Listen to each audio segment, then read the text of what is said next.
Hello and welcome to day 3 of Unsourced's Christmas Carol-A-Thon. We're taking a look at another kind of weird adaptation of Dickens' classic titled A Christmas Carol, a 2020 film directed and adapted by Jackie and David Morris and, well, starring... we'll get to that. Now, just to get it out of the way, this is absolutely one of the most ridiculous sounding adaptations of the story that I ever heard about from just a gimmick standpoint. And when you hear about the cast that was assembled for it, you know, Martin Freeman, Daniel Kaluuya, Andy Serkis, Simon Russell Beale, Carey Mulligan, you can't help but wonder why the collision of such a silly gimmick and the talent surrounding it didn't make more waves when it came out. But to cut it short, this adaptation is one that I lovingly refer to as the interpretive dance version of A Christmas Carol. The main selling point of the adaptation being that, well, of course, it is mostly told through a series of interconnected dance sequences and montages. Each character and mood having their own distinctive choreography that adds and underlines the narrative or emotional arc. But the movie is not just dance, because I think even the creators behind this idea knew the limitations of trying to do that. In fact, there's also narration and voiceover and almost motion comic-esque montages that help smooth things over storytelling-wise. Now, the big name actors who receive the main credit are only providing the voices for their dances on screen, which I imagine was a case of trying to, hit two birds with one stone. Doing it this way means you get to hire dancers that will provide the right physicality and skill, but also have room to add a little bit more of a star power aspect to this project as well. Which, as I've said, makes it a little unbelievable to have never really heard of this one. I actually stumbled across this one accidentally, and most marketing material makes it look like a dollar store mockbuster and not something professionally made, and honestly, well executed. Now, the movie properly is framed as being seen through the eyes of a small child as they are being told the story by their siblings who are putting on a little play with paper dolls. It doesn't really explain why everyone will be dancing, but I appreciate the attempt to justify itself. And even though I might have started off sounding like I was a little bit underwhelmed by the intent of this adaptation, the way they handle it through the dance is honestly a whole different story. The production value and choreography of the film is honestly quite stunning. Is it perfect? No. I think the need to really sell the idea of this being the dance Christmas Carol gets in the way a bit, with little acrobatic flourishes and physically stylistic touches coming at random moments that don't necessarily seem to require it. Take for instance the very start of the dance, where all of the cast reawaken from a kind of stasis, re-energized to retell the story once more.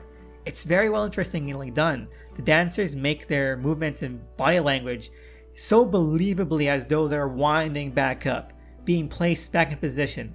It's just so surreal, but in a very majestic kind of way. And then a couple of them just kind of do breakdance moves.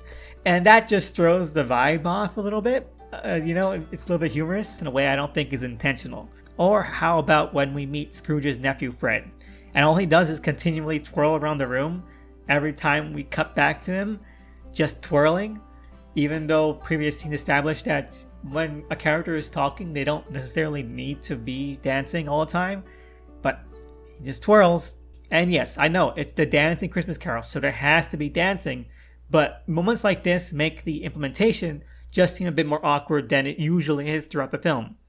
Because when a scene really integrates with the dancing to set the mood of the scene, the emotion of the character, or even the theme of the story itself, I can't deny that it isn't just a little bit magical.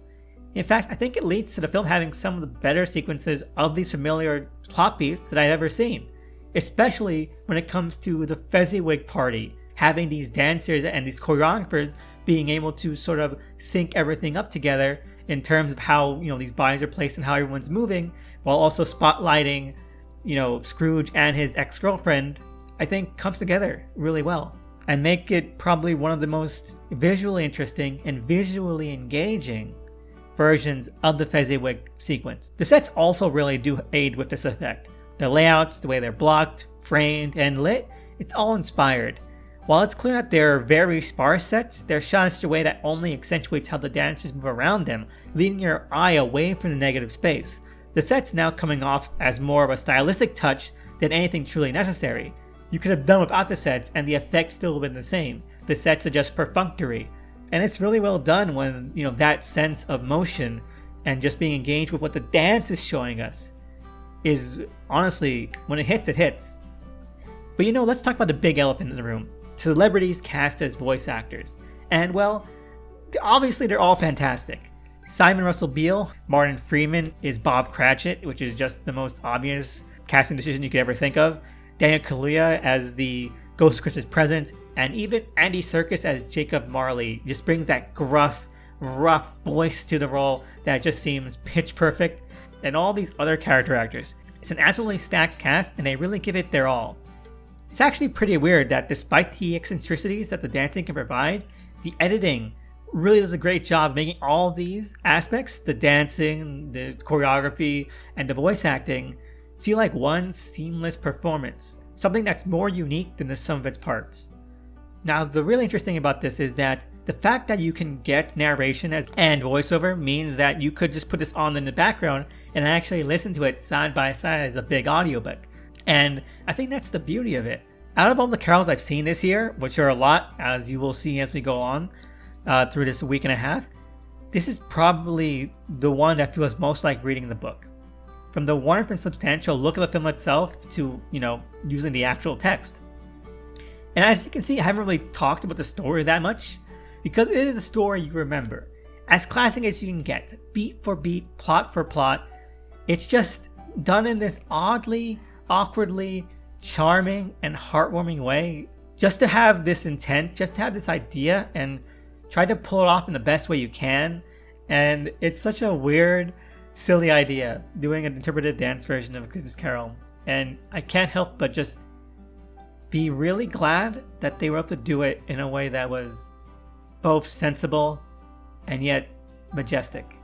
It's definitely worth a watch if you want a simple Christmas Carol to spend the night with, but it's also something that I don't think I will soon forget. Despite its outward simplicity, it is honestly one that I will watch every year just to see more things I missed in terms of like how these dancers pull this off and how the director and the editor and everyone else behind the camera really sort of created this tableau. It's a tableau. That's the best word for it. Overall, 8.5 out of 10. I really enjoyed it. Let me know what you think below. Is this something that's not on your radar? Do you think an interpretive dance version of A Christmas Carol is something that can work, that should work? And just leave a like, comment, and subscribe. See you again tomorrow.